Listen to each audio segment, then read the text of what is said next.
Glória a Deus. Enquanto estamos em pé, vamos abrir as nossas Bíblias no capítulo 1 do livro de Neemias, versículo 1 em diante. Vamos fazer uma leitura um pouco extensiva, mas é muito importante. Capítulo 1, versículo 1, quando diz o texto: palavra de Neemias, filho de Acalias, sucedeu no mês de Quisleu, no ano 20º, estando eu em Suzã, a fortaleza, que veio Anani, um dos meus irmãos, ele e alguns de Judá, e perguntei-lhes pelos judeus que escaparam e que restam do cativeiro e acerca de Jerusalém. E disseram-me: os restantes que não foram levados para o cativeiro, lá na província estão em grande miséria e desprezo, e o muro de Jerusalém fendido, e as suas portas queimadas a fogo. Sucedeu que, ouvindo eu essas palavras, assentei-me e chorei e lamentei por alguns dias, e tive jejuando e orando perante o Deus dos céus. E disse: Senhor Deus dos céus, Deus grande e terrível, que guardas o conserto e a benignidade para com aqueles que te amam e guardam os teus mandamentos. Estejam, pois, atentos os teus ouvidos e os teus olhos abertos para ouvires a oração do teu servo, que eu hoje faço perante ti, de dia e de noite, pelos filhos de Israel, teus servos, e faço confissão pelos pecados dos filhos de Israel, que pecamos contra ti. Também eu e a casa de meu pai pecamos. De todo nós corrompemos contra ti, não guardamos os mandamentos, nem os estatutos, nem os juízos que ordenaste a Moisés teu servo. Lembra-te, pois, da palavra que ordenaste a Moisés teu servo, dizendo: vós transgredireis, e eu vos espalharei entre os povos, e vós vos convertereis a mim, e guardareis os meus mandamentos e os fareis. Então, ainda que os vossos rejeitados estejam no cabo do céu, de lá os ajuntarei e os trarei ao lugar que tenho escolhido para ali fazer habitar o meu nome. Estes ainda são teus servos, e o teu povo que resgataste com a tua grande força e com a tua forte mão. Senhor, estejam, pois, atentos os teus ouvidos à oração do teu servo e à oração dos teus servos que desejam temer o teu nome. E faze prosperar hoje o teu servo, e dá-lhe graça perante este homem. Então, era eu o copeiro do rei. Sucedeu, pois, no mês de Nisã, no ano 20º do rei Artaxerxes, que estava posto o vinho diante dele, e eu tomei o vinho, e o dei ao rei, porém nunca antes estivera triste diante dele.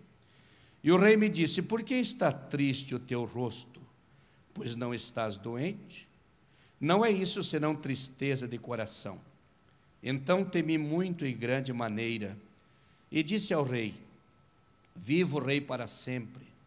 Como não estaria triste o meu coração, estando a cidade, o lugar dos sepulcros dos meus pais, assolada, e tendo sido consumidas as suas portas a fogo? E o rei me disse: que me pedes agora? Então orei ao Deus dos céus e disse ao rei: se é do agrado do rei, e se o teu servo é aceito em tua presença, peço-te que me envies ajudar a cidade dos sepulcros de meus pais, para que eu a edifique. Então o rei me disse, estando a rainha sentada junto dele: quanto durará a tua viagem? E quando voltarás? E aprouve ao rei enviar-me, apontando-lhe eu um certo tempo. Disse mais ao rei: se ao rei parece bem, deem-se-me cartas para os governadores da além do rio, para que me deem passagem até que chegue a Judá, como também uma carta para Asaf, guarda do jardim do rei, para que me dê madeira para abrir as portas do poço da casa, e para o muro da cidade, para a casa em que eu houver de entrar. E o rei mas deu. segundo a boa mão de Deus sobre mim. Então vim aos governadores da além do rio e dei-lhes as cartas do rei. E o rei tinha enviado comigo chefes do exército e cavaleiros. O que, ouvindo Sambalate, o horonita, e Tobias, o servo amonita, lhes desagradou com grande desagrado que alguém viesse a procurar o bem dos filhos de Israel. Cheguei a Jerusalém e estive ali 3 dias. De noite me levantei, eu e poucos homens comigo, e não declarei a ninguém o que meu Deus me pôs no coração para fazer em Jerusalém. E não havia comigo animal algum, senão aquele em que estava montado. E de noite saí pela porta do vale, para a banda da fonte do dragão e para a porta do monturo, e contemplei os muros de Jerusalém que estavam fendidos, e as suas portas que tinham sido consumidas pelo fogo. Passei à porta da fonte e ao viveiro do rei, e não havia lugar por onde pudesse passar a cavalgadura que estava debaixo de mim. Então de noite subi pelo ribeiro, contemplei o muro e voltei, entrei pela porta do vale, e assim voltei. E não souberam os magistrados onde eu fui, nem o que eu fazia, porque ainda até então nem os magistrados, nem os mais que faziam a obra tinham declarado coisa alguma. Então lhes disse: bem vedes vós a miséria em que estamos, que Jerusalém está assolada, e que as suas portas têm sido queimadas. Vinde, pois, e reedifiquemos o muro de Jerusalém, e não estejamos mais em opróbrio. Então lhes declarei como a mão do meu Deus me fora favorável, como também as palavras do rei que ele me tinha dito. Então disseram: levantemo-nos e edifiquemos, e esforçaram as suas mãos para o bem.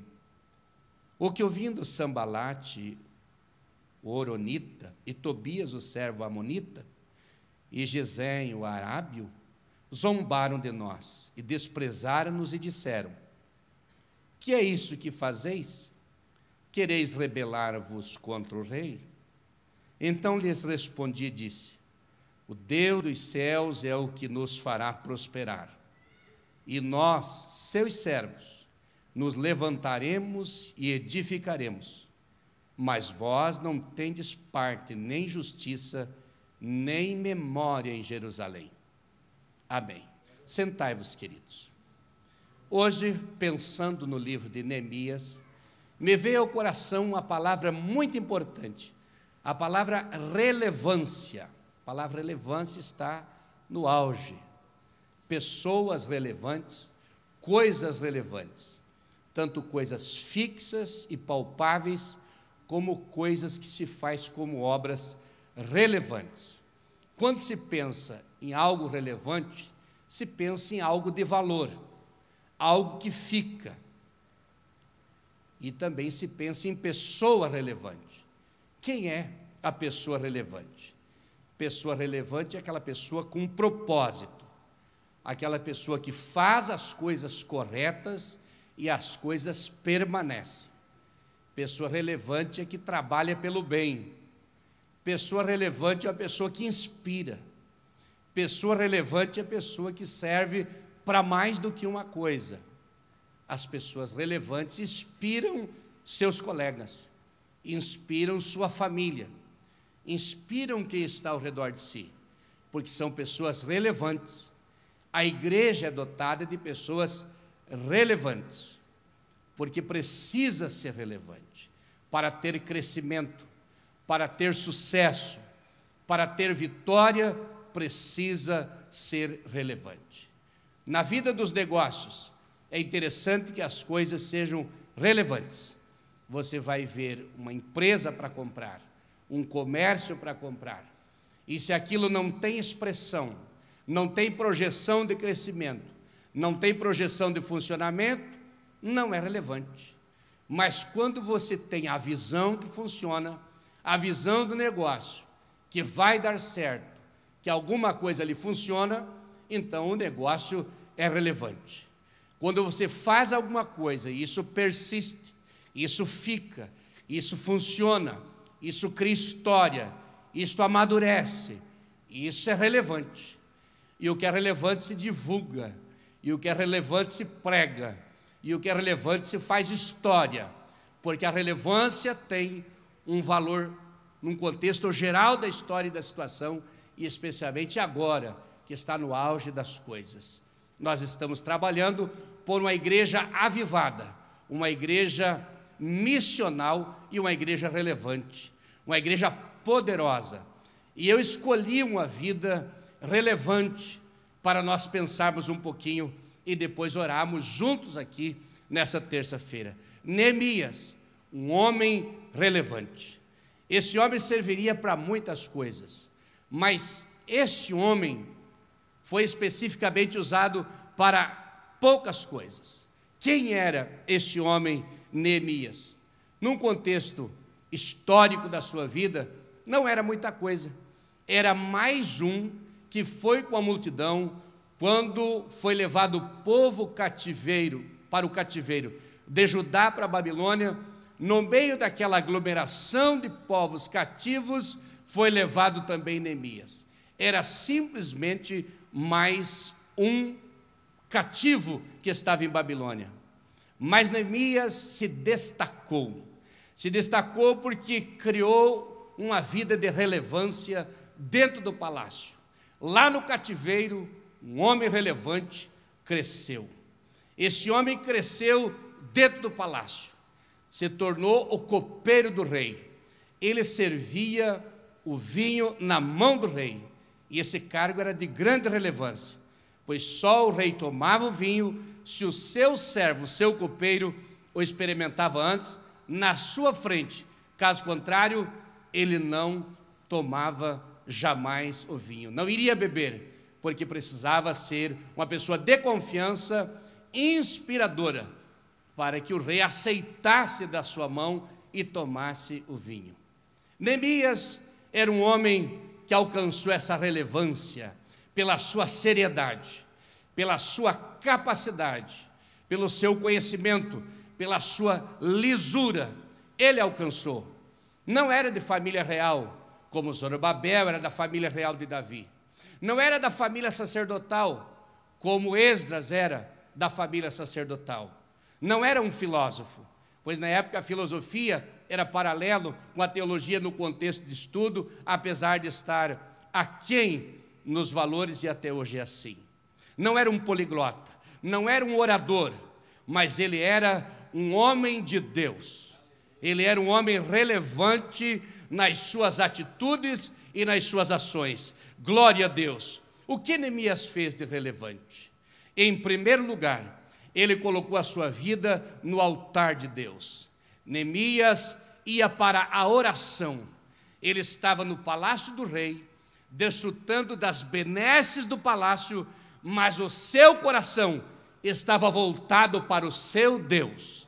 O seu coração estava voltado para o Deus de Israel, para o Deus do seu povo. Glória a Deus. As suas ocupações não desviavam a sua fé, não tiravam o seu foco de Deus, não tiravam o seu foco daquilo que era prioridade na sua vida. Neemias era um homem de grande relevância. Ele estava ali, preocupado com a sua nação. Estava no cativeiro, usava uma certa liberdade, criou nome com a liderança do palácio, mas o seu coração estava lá, junto dos cativeiros do seu povo. O que ele fez de relevante? Ele se preocupou com o seu povo. Diz os versículos 2, que quando Anani, um dos seus irmãos, veio de Judá, e mais uma equipe para visitar os cativos de Babilônia, ele perguntou: como estão os nossos irmãos que voltaram do cativeiro? E qual é a situação que está a cidade de Jerusalém? Neemias fez algo relevante. Lembrou-se dos seus irmãos, se preocupou pelo seu povo, mas também lembrou-se da sua cidade de origem e a cidade onde estavam os seus irmãos. Sentimento relevante, pensamento relevante, atitude relevante é nós pensar pelos nossos irmãos. Como está o meu irmão? Como está a minha irmã? Como está a minha família? Sempre você estará colhendo informações da sua família, dos seus irmãos de fé, porque o seu sentimento é de grande relevância. A sua intenção é ajudar o menos favorecido, é ajudar o sofredor, é ajudar aquele que está no cativeiro e nessa situação está em miséria. A preocupação pela sua família. Falando de família biológica é um contexto, mas falando da família cristã é um outro contexto. Ele estava perguntando dos seus irmãos, os filhos de Israel, como estão os judeus, como estão os moradores de Jerusalém que ficaram lá na escravidão, sem emprego, sem comida, sem um governo com autoridade para administrá-los, sem oportunidade de estudos, de faculdades. Na verdade, Judá tinha ficado no maior sofrimento por aquele tempo. E a resposta dos seus irmãos foi, ouvindo ele essas palavras, ele disse: olha, os que foram levados para o cativeiro estão na província em grande miséria e desprezo, e o muro da cidade está caído, e as portas estão fendidas, e as portas queimadas a fogo. O muro fendido e as portas queimadas a fogo. Porque no versículo 2 ele disse: perguntei pelos judeus que estavam em Jerusalém e acerca dos cativos de Jerusalém. Agora, Neemias se preocupa com o seu povo e se preocupa com a sua cidade. Vamos pensar num sentimento relevante para a nossa cidade. Nossa cidade precisa de oração, se é algo relevante. Nossa cidade precisa de evangelização, é algo relevante. Nossa cidade precisa de intercessão, para que diminua a carnalidade, para que diminua a droga, para que diminua o vício, para que diminua o banditismo, o assalto, o roubo, a miséria. Nós precisamos de sentimento relevante em favor da cidade. Então vamos orar por ela, então vamos evangelizar ela, então vamos pregar para ela e vamos ajudar esta cidade, que é a nossa cidade, o lugar que nós amamos. Glória a Deus. Mas ele praticou atos relevantes como pessoa de Deus. Ao ouvir essa notícia, verso 4, ouvindo eu essas palavras, assentei-me e chorei, lamentei por alguns dias e estive jejuando e orando perante os deuses dos céus. E disse: Senhor dos céus, grande e terrível, que guarda o conserto e a benignidade para com aqueles que amam e guardam os teus mandamentos. Estejam atentos meus ouvidos e os teus olhos abertos, para ouvires a oração do teu servo, que te faço hoje perante ti. No versículo de número 6, ele continua fazendo confissão. E faço confissão pelos pecados dos filhos de Israel e pelos pecados que pecamos. Ele ora, ele jejua e ele confessa diante do Senhor em oração. Algo relevante para Deus é um adorador jejuando, é um adorador orando, e é um adorador confessando as suas misérias, as suas mazelas e pedindo a misericórdia de Deus para a sua vida. Glória a Deus. Atos relevantes. Mas tem mais atos relevantes na vida de Neemias. Ele tomou uma atitude, e às vezes a falta de atitude faz-nos murcharmos, faz-nos ficarmos parados, estáticos, e não darmos frutos e não vermos as coisas funcionar. É preciso tomar uma atitude, mas as atitudes erradas trarão consequências, e as atitudes corretas trarão relevância para a nossa vida.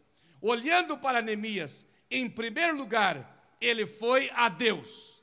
a primeira pessoa a ser consultada diante de qualquer decisão é Deus. Deus consultado na oração, Deus consultado no clamor, Deus consultado no quebrantamento, Deus consultado vendo seu filho, a sua filha ajoelhado diante dele, clamando a ele. Ir a Deus é o primeiro ato relevante do pico da espiritualidade.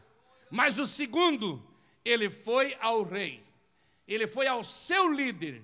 Quando ele foi a Deus, ele fez essa oração do versículo 4 até o versículo 11. O versículo 11 disse uma coisa interessante: ah, Senhor, estejam, pois, atentos os teus ouvidos à oração do teu servo e à oração dos teus servos que desejam temer ao teu nome. Escute aqueles que são fiéis e escute aqueles que têm desejo de ser fiéis também. E faze prosperar hoje o teu servo e dá-lhe graça perante este homem. Ele precisava se apresentar para o rei. Ele precisava se apresentar para Artaxerxes. E ele disse: me dê graça diante desse homem. Então eu era o copeiro do rei. Ali que ele conta a sua função. E ele foi ao rei. E quando se apresenta para o rei com um semblante triste, pelas notícias, pelo jejum, pela oração, que estava oprimido, angustiado, clamando, pedindo misericórdia. E ele chega perante o rei triste, mas na hora oportuna, o rei lhe diz: que está triste o teu semblante? Porque o teu rosto está assim, você não está doente? Isso não é tristeza de coração, isso não é senão tristeza de coração. Então eu temi muito, em grande maneira, e disse ao rei. Esse ato relevante de ir ao rei em jejum, oração e humildade, para ser aceito perante o rei teria direito de dizer sim ou de dizer não. Mas Neemias chegou perante o rei, e quando o rei experimenta ou toma o vinho que ele prova, como era o costume, a função dele era de relevância, de muito destaque, o rei então é chamado a sua atenção pelo aspecto físico tristonho e decaído que ele estava. Agora ele faz o seu pedido, ele vai ao rei e faz o seu pedido. Como eu não estaria triste se a cidade que é dos meus pais está assolada, se os meus familiares estão sofrendo? Como não estaria eu triste se até os muros estão fendidos e as portas queimadas a fogo? E o rei então bondosamente, depois de ter ido a Deus e ter pedido graça, não graça do rei para ele, graça de Deus na frente do rei, ele pediu: me dá graça perante esse homem. E ele disse: olha, o rei disse: o que você está pedindo agora? Ele então sai e ora a Deus. E quando ele ora a Deus, ele volta e diz: se é do agrado do rei, se o teu servo é aceito em tua presença, peço que me envie a Judá, cidade dos sepulcros de meus pais, para que eu edifique. E o rei estava junto da sua rainha, quando disse: quanto tempo durará a tua viagem? E quando você voltará? E ele estabeleceu o tempo. É algo relevante na vida desse homem, quando ele entende o limite de atuação dentro da ordem do ir e do voltar, mas dentro do tempo que estava determinado. Quanto tempo demora? Qual a data que você volta? Estabeleceu o prazo e continuou seu pedido. Nós precisamos entender o tempo de Deus para a nossa vida. Para tudo tem um tempo determinado. Diz o sábio: há tempo para todas as coisas debaixo dos céus. Você tem uma vida espiritual cheia do Espírito Santo. Deus te dá o tempo para você evangelizar e para mim evangelizar. o tempo para a oração, o tempo para a palavra, o tempo para a leitura, o tempo para a dedicação para Deus, o tempo de estar na casa do Senhor, Deus estabeleceu e nós entendemos o tempo de Deus.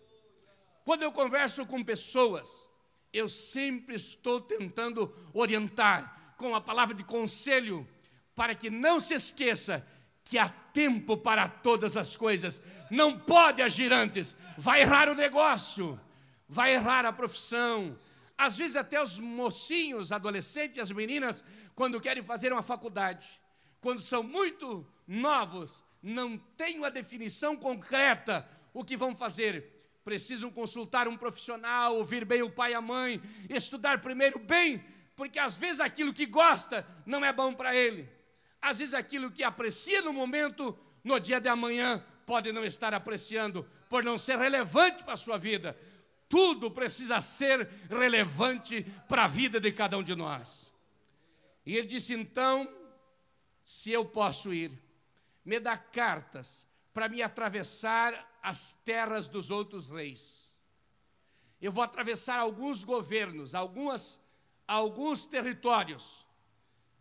E também me dá carta para me levar para aquele que guarda o mato da fazenda, porque ele precisa me dar madeiras para fazer a casa, para arrumar os muros e para fazer a obra. E o rei então dá as duas cartas para ele, e ele vai e apresenta essas cartas, e é bem recebido pelas cartas, com as suas cartas. Mas quando Sambalate e Tobias ficaram sabendo que ele ia fazer o bem dos filhos de Israel, se revoltaram. Alguém vai se revoltar quando a tua bênção está para chegar. Satanás não ficará quieto, Satanás não se conformará com o teu sucesso, com a tua vitória.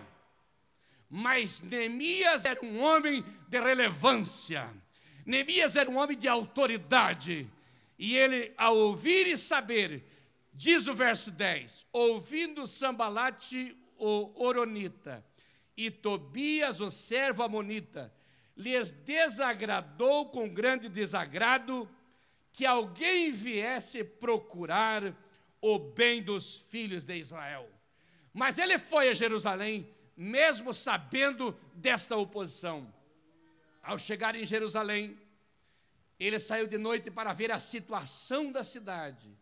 Encontrou o muro fendido, encontrou a cidade desolada, encontrou as portas queimadas a fogo. Era tão difícil passar pelos escombros que tinha acontecido na guerra, que os inimigos tinham derrubado, que até a dificuldade para o animal que ele estava montado era difícil de passar por ali. E ele diz no texto, mas ele olhou tudo o que tinha que fazer e voltou na mesma noite para estabelecer o projeto do seu trabalho. E quando voltou, ele precisava conquistar mais uma coisa ainda, que era fazer o trabalho. Ele precisava conquistar os príncipes que estavam por ali, os seus irmãos para a mão de obra do trabalho.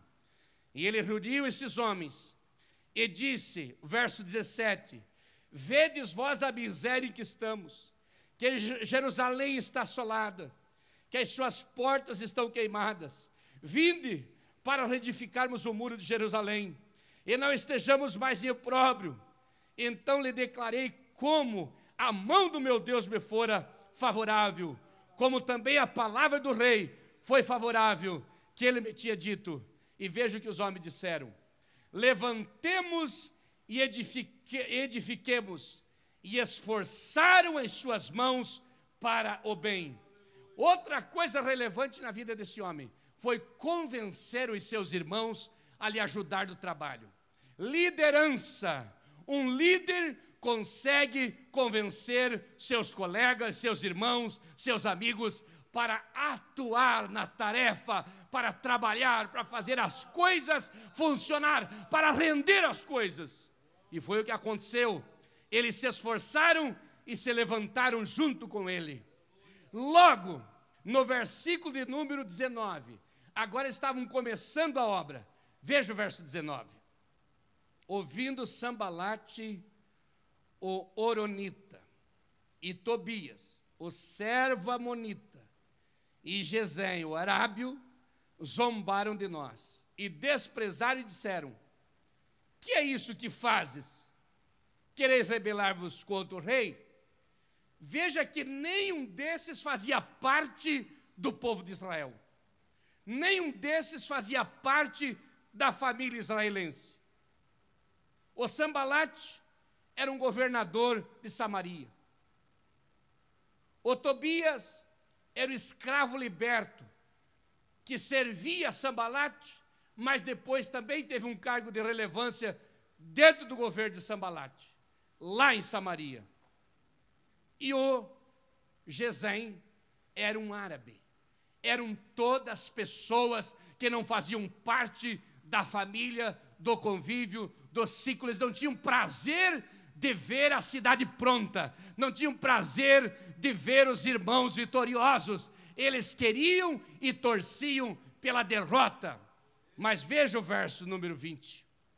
Então lhe respondi e disse: o Deus dos céus é que nos fará prosperar a nós, e nós, seus servos, nos levantaremos e edificaremos, mas vós não tendes parte, nem justiça e nem memória em Jerusalém.